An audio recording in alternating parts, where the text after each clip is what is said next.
toutes et à tous, Salut et bienvenue dans Ultra Endurance Podcast, le podcast où on va parler d'Ultra Endurance. Oui, ben voilà, on va parler d'Ultra Endurance, mais pas que, on va surtout parler de tout ce qui touche à l'Ultra Endurance, à savoir la nutrition, la préparation mentale, la préparation physique, tout ce qui est entraînement, voilà, la récupération, en gros. On qualifie d'entraînement invisible. Exactement, voilà, tout ce qui nous permet d'améliorer nos performances.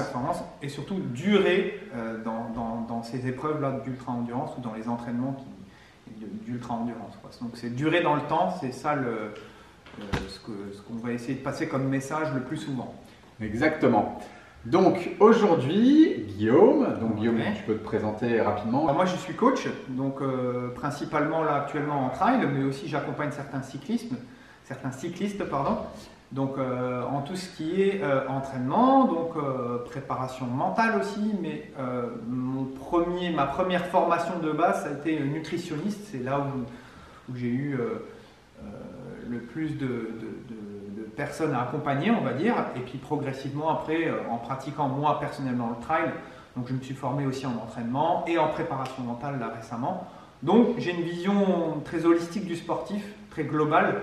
Et moi, ce qui m'importe, c'est d'accompagner le sportif vraiment, comme je le disais, dans sa globalité et avec cette notion de santé toujours au centre pour qu'il puisse être et durer dans les disciplines qu'il pratique, quoi, et pas, entre guillemets, négliger son capital santé. Pour moi, c'est très, très important, quoi. C'est sûr que la santé, sans ça, on ne fait pas grand-chose et on ne va pas être performant longtemps. Exactement, c'est le socle en fait. Si vous êtes en santé, donc vous êtes en forme, donc automatiquement, vous allez pouvoir vous entraîner. Bien évidemment, il faut toujours adapter de façon individuelle par rapport aux contraintes de vie, etc. Donc, moi, je prends tout en compte, quoi. Donc ça, c'est très très important pour ne pas accumuler aussi une charge mentale trop importante par rapport à différents critères.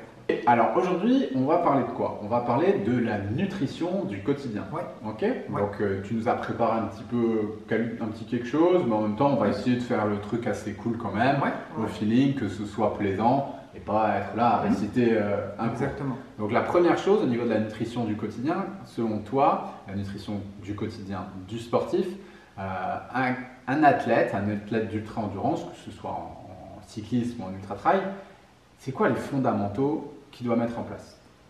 Déjà, je veux revenir sur un point, c'est-à-dire que moi j'ai de nombreuses questions par rapport à la nutrition, mais qu'à un instant T, c'est-à-dire souvent j'ai des questions, qu'est-ce que je dois manger pendant l'épreuve, éventuellement avant, voilà, les repas de veille de course, etc. Et on occulte des fois le après et surtout le bien en amont en fait. C'est-à-dire qu'aujourd'hui on va se focaliser l'amélioration des performances à un instant T en prenant des produits énergétiques ou autres et on me demande des conseils par rapport à ça, mais ce qu'il faut savoir c'est que c'est le socle alimentaire du quotidien qui va construire en fait votre performance. Donc ça va vous permettre d'avoir de l'énergie, donc d'être performant pour vos entraînements et surtout de mieux récupérer et d'être en santé. Donc c'est le socle alimentaire du quotidien, c'est sur celui-ci qu'il faut d'abord s'intéresser avant de s'intéresser justement aux spécificités de la nutrition sportive. C'est un peu comme avec la complémentation. J'ai aussi des questions par rapport à ça, mais moi je dis toujours le meilleur complément c'est l'alimentation. Donc avant de se complémenter, on va déjà avoir un socle alimentaire très cadré. En gros, si j'ai bien compris ce que tu veux nous dire, c'est entre guillemets, c'est un peu contre-productif. On ne dit pas que ça ne sert à rien, mais que c'est un peu contre-productif de mettre beaucoup d'énergie à comment je dois m'alimenter pendant un effort. Si tout ce qui est fait en amont, notamment pour équilibrer certaines hormones, notamment pour équilibrer le système digestif, notamment acido-basique aussi, l'équilibre acido-basique et tout ça, c'est avant une course qu'on le prépare, combien de temps et comment surtout? En fait, moi je dis c'est tout au long de l'année en fait. Si on veut être en santé, il n'y a pas de phase où je dis je fais n'importe quoi et des phases où je m'alimente bien. Pour moi, l'alimentation c'est un des rouages essentiels de la santé et de la performance. C'est vraiment très très important de s'y attarder. Donc c'est tout au long de l'année qu'on va faire attention à son alimentation. Bien sûr, si on veut entre guillemets se faire plaisir sur certains aliments, c'est l'équilibre de la balance qui va toujours être au centre. C'est-à-dire que c'est ce que je dis souvent aux personnes que j'accompagne, c'est si vous faites 80-90% de bien et que le 10% restant, ces moyens où vous faites avec les moyens du bord, on a déjà fait une grosse partie du travail. Pour moi, ça c'est déjà ça important, quoi. Et donc du coup, dans cette alimentation du quotidien, c'est quoi tes principaux conseils? Comment tu vois les choses en fait? Un conseil principal déjà, c'est-à-dire que si vous allez faire vos courses, vous évitez tout ce qui est emballé, plastique, tout ce qui est transformé, produits transformés, etc., etc. Là, vous avez déjà fait une grosse partie du travail. Là, on ne parle pas de la composition, on parle juste de ce que vous allez acheter. Donc, si vous alimentez que de produits qui sont, entre guillemets, sous plastique, etc., vous avez une grande chance d'avoir une alimentation qui est délétère parce qu'il y a des édulcorants, il y a du sel rajouté, du sucre ajouté, etc., etc. Donc, quand on occulte déjà ça, on a déjà fait une grosse partie du travail. Pour moi, la transformation, elle se fait dans la cuisine, dans notre cuisine, et ce n'est pas quelqu'un d'autre qui doit nous transformer nos aliments. Donc là, on maîtrise pleinement le bol alimentaire qu'on va consommer. Je veux dire que ça fait plus grand chose. Si on va au supermarché et qu'on n'achète plus rien qui est emballé, il reste plus grand chose au final. Si, principalement des produits bruts et non transformés. Alors c'est sur ce point-là que j'insiste vraiment avec ceux que j'accompagne, c'est-à-dire pour reprendre contact avec une alimentation qui est plus vivante. Voilà. Donc on va prendre des fruits et légumes de saison, principalement biologiques, si on peut. Ça c'est la base déjà pour être en santé. Et donc après, on évite de se ruer vers les gâteaux transformés, tout ce qui est plat préparé, etc., etc. Donc bien évidemment, il faut se remettre à cuisiner. Ouais. Ça, je ne dis pas le contraire. On me dit souvent, ouais, mais moi, je n'ai pas forcément le temps, etc. C'est toute une question de priorité pour moi. C'est-à-dire que si vous mettez, tu le sais, et toi aussi, c'est pareil, on a un programme qui est assez chargé entre les entraînements sportifs, entre la vie professionnelle, les projets professionnels qu'on met en place, la vie de famille, voilà, tout ça. Malgré tout, on arrive à se dégager du temps pour cuisiner tous nos repas. Tu vois. Donc, je pense que c'est une question de priorité et on a le temps d'aller sur les réseaux sociaux, de consommer du divertissement, que ce soit des vidéos sur YouTube, Netflix, etc. J'en passe. Donc, si on enlève un petit peu de ce temps-là et qu'on le met dans la préparation de nos repas, pour moi, c'est hyper important. On parle de temps là. On parle de temps. Ouais. Est-ce que tu ne crois pas que justement, une fois qu'on investit un peu de temps justement sur l'optimisation de sa nutrition, mettre du temps sur je sais ce qui est bon pour moi, mettre du temps sur j'apprends à me cuisiner des choses naturelles et tout, mais simples, est-ce qu'au final, ce n'est pas un gain en temps de savoir faire tout ça et surtout un gain en charge mentale? Est-ce que tu crois que ça ne vaut pas la peine justement de bien prendre le temps et de s'investir sur qu'est-ce qui est bon pour moi, comment je l'agence en tant qu'athlète? Est-ce qu'on ne se sent pas un peu libéré une fois qu'on a mis ça en place? Exactement, parce qu'on a la sensation après de maîtriser un petit peu la chose. C'est surtout par rapport à ça aussi.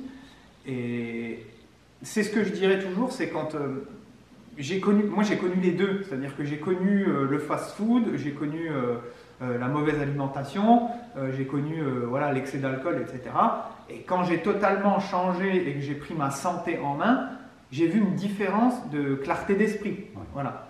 Donc rien que par rapport à ça, une sensation de maîtrise, de comprendre les choses, pour moi c'est très très important, ça, cette notion-là. Donc oui, peut-être on va investir en temps au début parce que ça va pas être facile. En fait, il n'y a rien qui est facile. Si on veut mettre des choses en place, que ce soit dans l'entraînement, que ce soit dans tout, il n'y a pas de produit miracle, il n'y a rien de miraculeux en fait.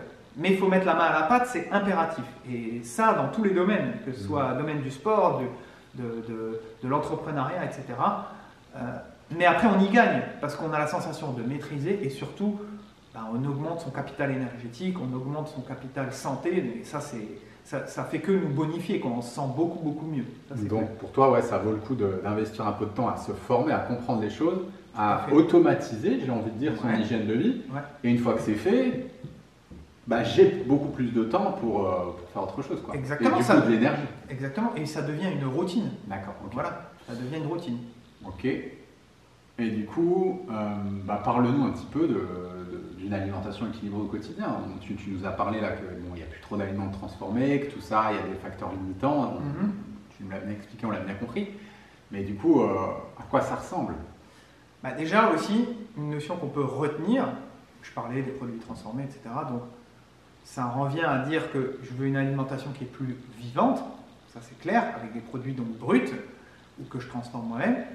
Il faut aussi varier énormément son alimentation et il faut la végétaliser parce qu'aujourd'hui, Le problème qu'il y a, c'est qu'on a tendance, sans le savoir même, j'ai souvent des personnes en coaching, on fait le point, ah non, mais moi je ne mange pas énormément de produits animaux, ici ou ça, mais en fait au final il y a une surconsommation de produits animaux et une sous-consommation de produits végétaux. Donc le but c'est pas de suppléer les produits animaux, après c'est selon les convictions de chacun, ça c'est clair, mais c'est d'équilibrer un petit peu plus la balance et surtout voilà, remonter un petit peu le côté végétal, on va dire, dans l'alimentation.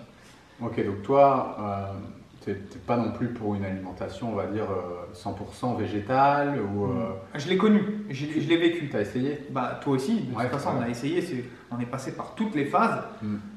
Aujourd'hui, je retrouve plus un équilibre dans mon alimentation, c'est-à-dire que tout ce qui est restrictif et vraiment excluant à un instant T, c'est pas que ça crée des frustrations, c'est qu'au bout d'un moment, il y a quand même certains manques, et en tout cas, moi, je l'ai ressenti.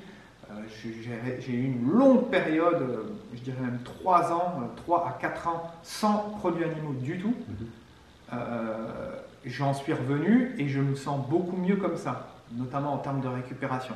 Et au début, certes, peut-être au moment de mon changement, comme j'avais une énorme consommation de produits animaux. Tu veux dire quoi, ça a contrebalancé ça a contrebalancé, donc pour moi c'était génial. Je disais à tout le monde, non, il ne faut plus manger de produits animaux, etc. Non. Ouais.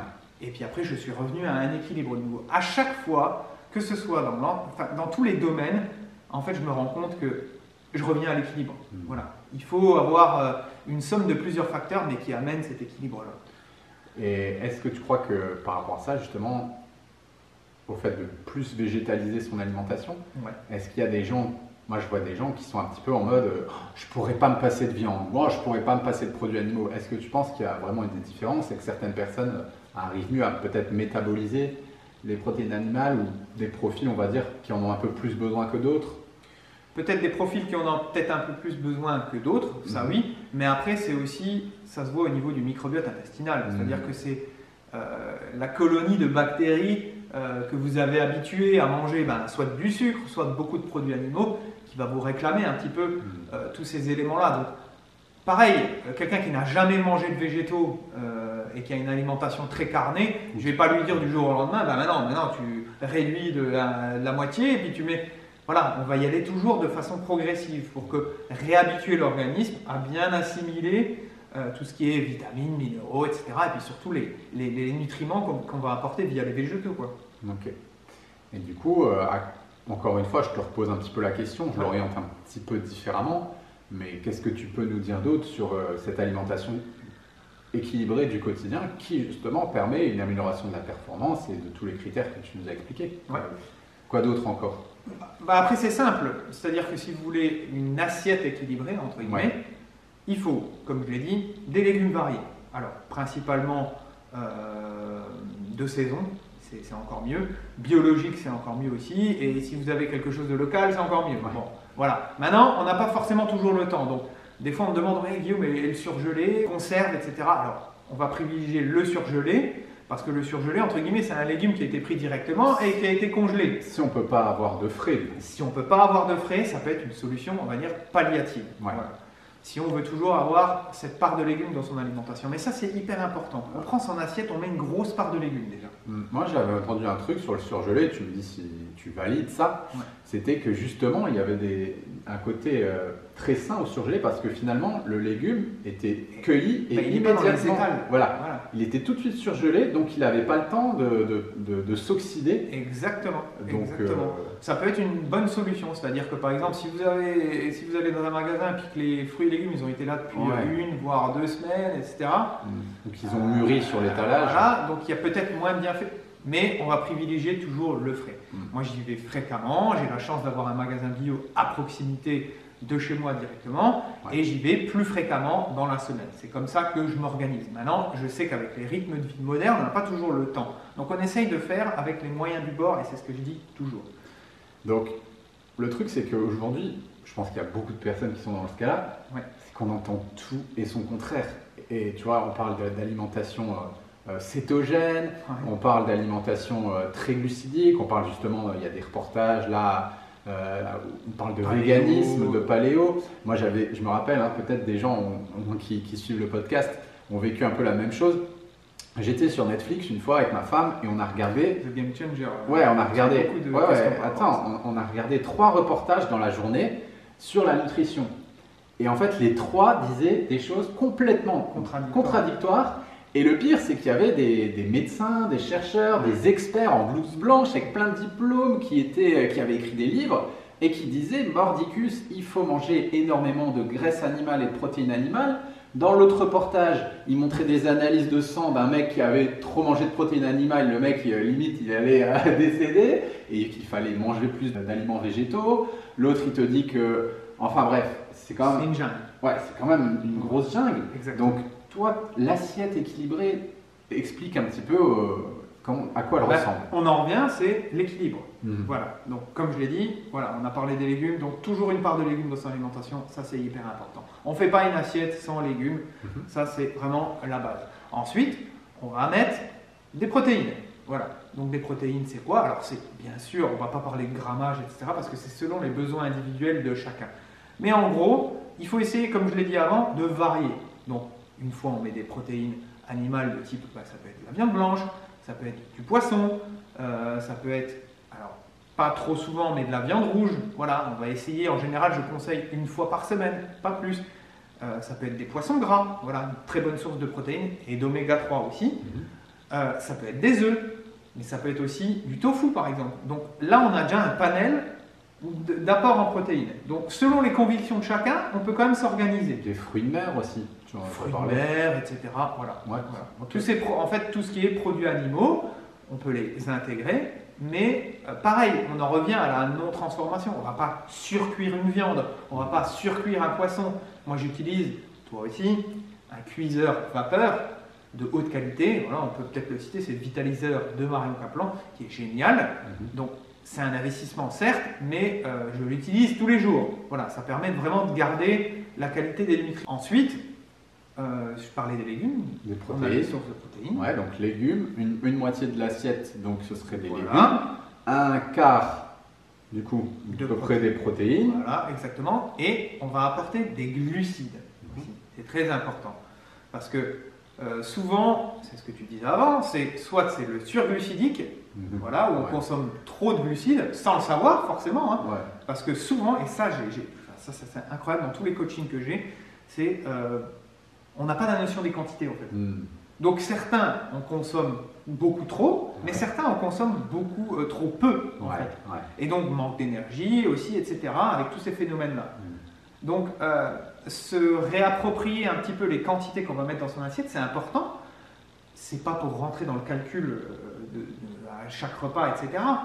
Mais de cadrer ça et de savoir ce que ça représente, par exemple une portion de riz ou une portion de pâtes, etc. C'est important. Donc, glucides, oui, mais glucides de qualité. Tu veux dire, sans calculer le grammage, etc., ça ressemble plus, ce que je comprends, à une espèce d'éducation alimentaire. Oui, tout à fait. C'est ça? Tout à fait. Okay. Pour que les gens comprennent les quantités et mettre de la conscience sur ce qu'ils font. Exactement. Tu m'as beaucoup parlé du milieu du football, dans lequel tu as évolué en tant que nutritionniste, du coup, par rapport justement aussi aux glucides et tout ça. Les glucides, au final, ils sont omniprésents dans notre alimentation moderne. Est-ce que, comme tu disais, on s'en rend pas compte, ça peut monter vite? Tout à fait, tout à fait. Ben, je le voyais particulièrement dans le milieu du foot, c'est-à-dire qu'il y a cette culture un petit peu, voilà, beaucoup de pâtes, beaucoup de pain, etc. Mais c'est un peu dans le milieu du sportif aussi. Hein, donc, on veut surglucidifier, entre guillemets, son alimentation. Et on n'a pas cette notion de quantité. Il y a peut-être une peur de manquer d'énergie. Exactement, exactement. C'est tout à fait ça. Mais en fait, on se rend compte que en mangeant trop de glucides, mais surtout trop de glucides de mauvaise qualité, c'est justement là qu'on a ces pics d'énergie tout au long de la journée, etc. Et qu'on n'a pas cette énergie nivelée. C'est ce que je remarque dans tous mes coachings. Quand on change déjà rien que le petit déjeuner, qu'on met en place des bons réflexes au niveau des glucides avec des glucides de qualité, tous les gens me disent « Waouh, c'est incroyable, j'ai plus ces sensations de faim. J'ai plus ces sensations de faim et de fringales. Je prends mon repas de midi et typiquement à 15h, 15h30, j'ai déjà très très faim et je suis obligé de me ruer à la machine à café pour prendre une barre chocolatée ou etc. » Donc, glucides, c'est quoi les glucides de qualité?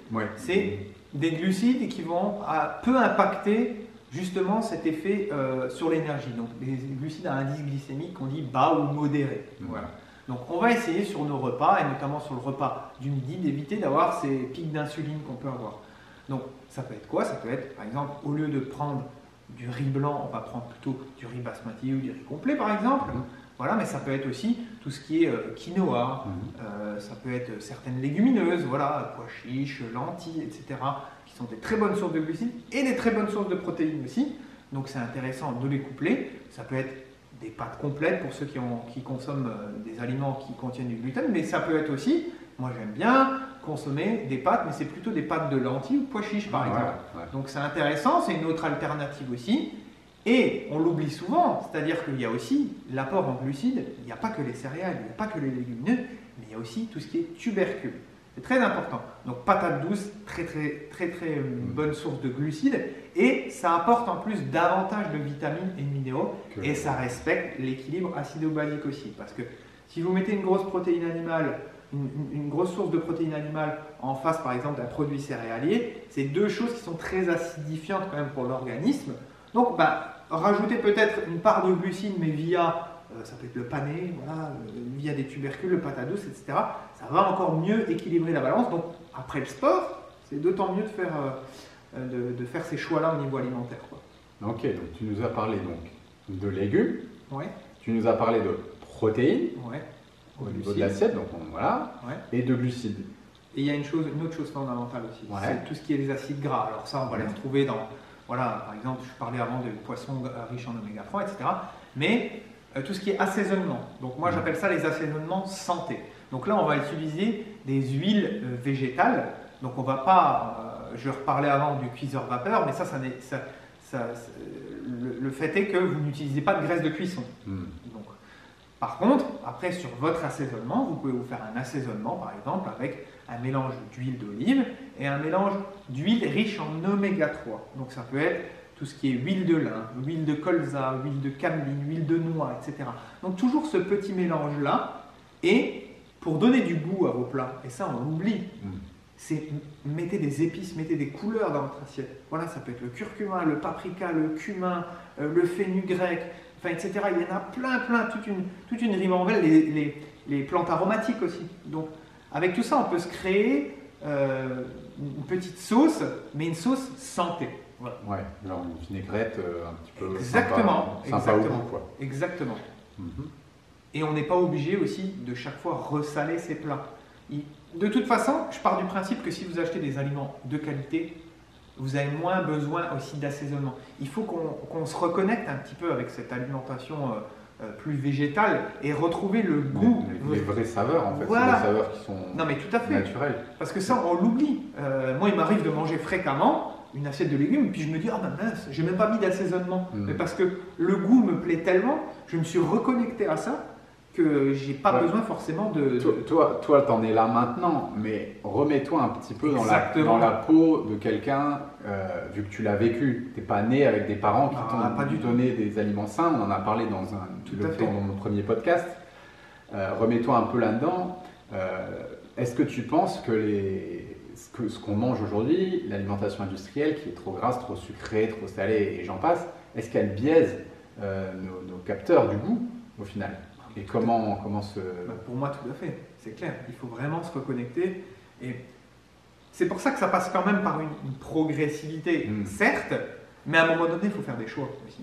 C'est-à-dire qu'à un moment donné, si vous consommez tout le temps des produits transformés et que vous ne consommez aucun, on va dire, produit bonifié pour vous, pour votre santé, ça ne va pas le faire. Donc, il faut quand même faire des choix à un moment donné. Et ça passera par automatiquement peut-être une sensation de mal-être au début, une sensation de manque. Est-ce que tu crois qu'il faut un peu pousser le bouchon au début pour se faire violence et se réapproprier ce palais? Exactement.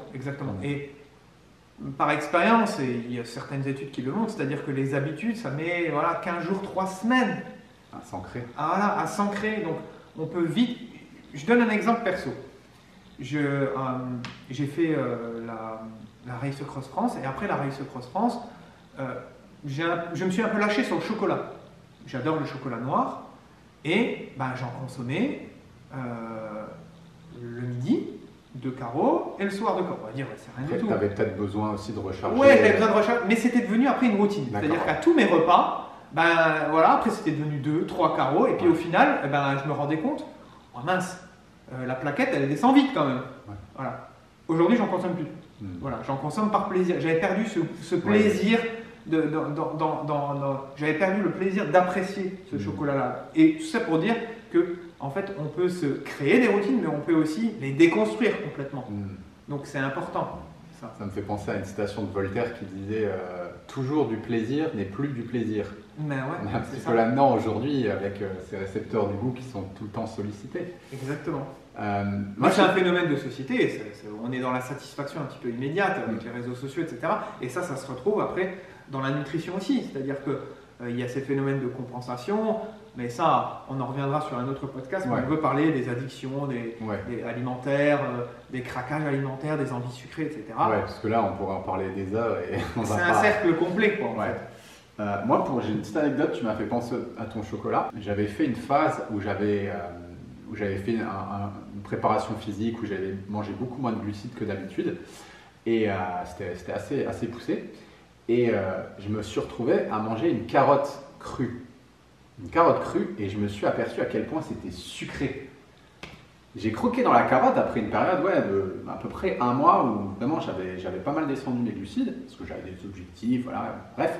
Et le fait de remanger une carotte, je m'étais dit waouh, et c'est incroyable à quel point le corps peut vite se déshabituer de ce sucre comme ça. Et ça m'avait choqué, j'en avais même parlé à ma femme, elle m'a dit, elle ne comprenait pas, mais je lui disais, je mange ma carotte, elle est tellement sucrée. Donc je pense que faut se faire peut-être un peu violence, quelques semaines, histoire de se réapproprier le goût.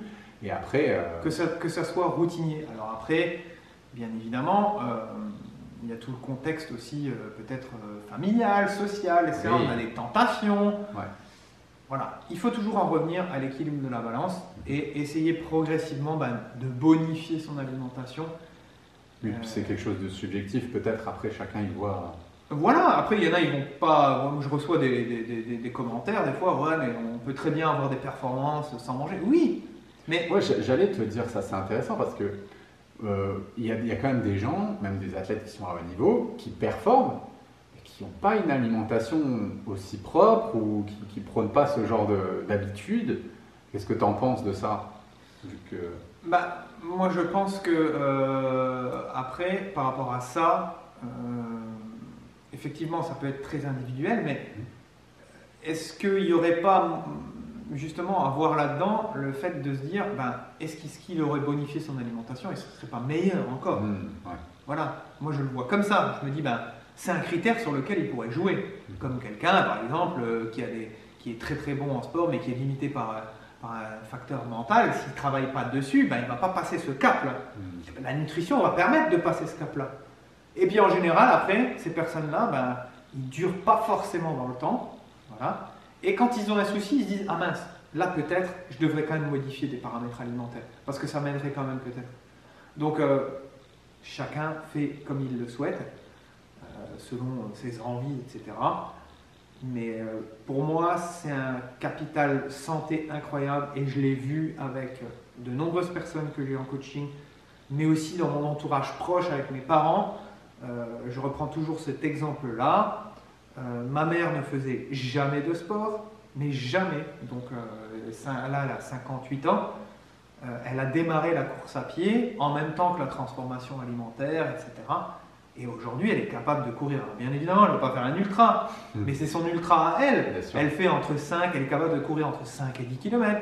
L'an dernier, je lui ai lancé un petit défi. Elle a réussi à faire un 50 km à vélo. Voilà. Donc, elle ne faisait jamais de sport. Elle a gagné en vitalité. Mon père, c'est pareil. La même chose. Pareil, un petit peu même parcours. Beaucoup de sorties, d'alcool, mauvaise bouffe. Mais nous, on avait 25 ans. Oui. Eux, ils avaient un passif encore plus important. Ils avaient 30 ans de plus. Voilà, pas de sport non plus. Il a réussi à faire la Race Cross France vélo en format 300 km.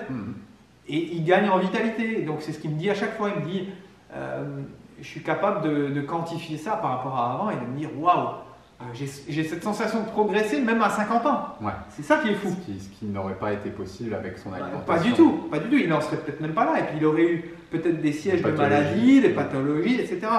Donc est-ce que tu crois, pour ceux qui nous écoutent un petit peu, que ça doit venir d'un besoin au final intérieur et que peut-être en ayant un problème, une prise de conscience, c'est ça qui motive, qui pousse à l'action de changer son alimentation? Ouais, il faut peut-être un électrochoc, un petit peu.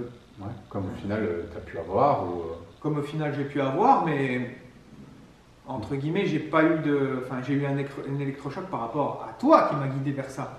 Tu vois, donc ça m'a fait tilt, moi, une prise de conscience. Prise de conscience. Ouais. Et puis par rapport à d'autres personnes de mon entourage. Mais après, il faut quand même que ce soit une envie profonde. Mais, ce que tu disais tout à l'heure, c'est vrai, peut-être passer ce cap. Voilà, parce que souvent on se dit, je fais ça 1 semaine, 2 semaines, puis je vois pas forcément les résultats. Mais c'est à long terme que ça se voit. Et moi, je le vois maintenant.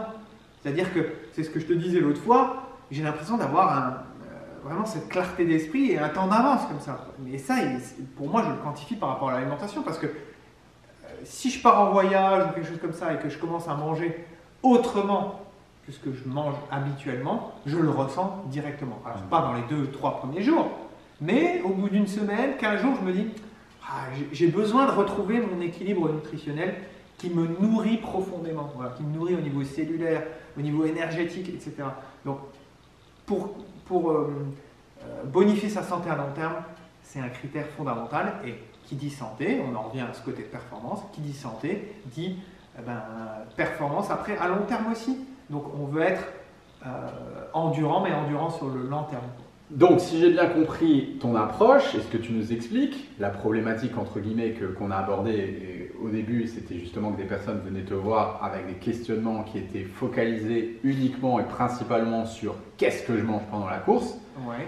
Toi, ce que tu réponds à ça, c'est en gros adopter un mode de vie sain, vraiment un mode de vie sain sur le long terme et changer son hygiène de vie durablement pour améliorer ses performances en priorité plutôt que se focaliser sur quelque chose de ponctuel. C'est bien ça? Après, c'est un détail, ça, en fait. Mais je le vois pas seulement dans l'alimentation, en fait. Okay. Ça, je le vois des fois sur l'entraînement. C'est-à-dire qu'on va essayer de trouver la solution miracle ou, en fait, on va dire les gains marginaux avant de s'attarder à la base fondamentale. Voilà. Il faut se créer cette base fondamentale-là, et avec la nutrition, c'est pareil. C'est-à-dire que si vous vous focalisez uniquement sur ces, entre guillemets, 10% pendant une compétition, c'est pas ça qui va vous apporter votre énergie et votre confort digestif. Donc pareil, la majeure partie des abandons, par exemple sur les courses d'ultra-endurance, c'est dû à des problèmes digestifs. Je vais prendre l'exemple d'un UTMB, il y a entre 40 et 50% d'abandon chaque fois, et c'est identifié par rapport aux problèmes digestifs. Ces problèmes digestifs-là, ils pourraient être évités, oui, par rapport à une alimentation pendant l'effort qui doit être plus cadrée, mais surtout bien en amont. Qu'est-ce que je mange pendant tout au long de l'année? Comment je prépare au mieux mon système digestif à résister à ces efforts-là? Parce qu'il y a des phénomènes d'ischémie digestive, l'intestin est mis à rude épreuve. Donc, si on renforce ce côté-là, hors capital santé, comme on le disait, ça permettra d'éviter ces problèmes digestifs-là et d'avoir une pleine énergie. Tu veux dire que dans notre alimentation du quotidien, toute l'année, on peut sécréter, je sais pas, un genre d'inflammation qui perdurerait et qui, le jour de la course, se déclencherait, quoi. C'est ce que tu veux dire? Oui, tout à fait, c'est ça. C'est ça. On appelle ça les inflammations, ça peut être l'inflammation de bas grade.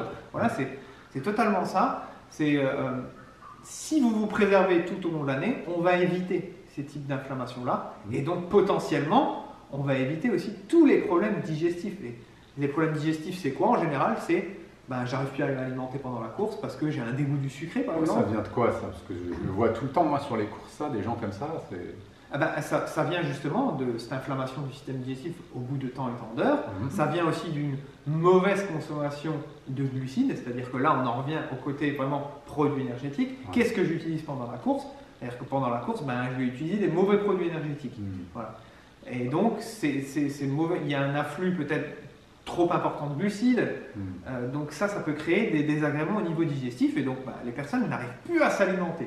Donc, vomissement, etc., etc.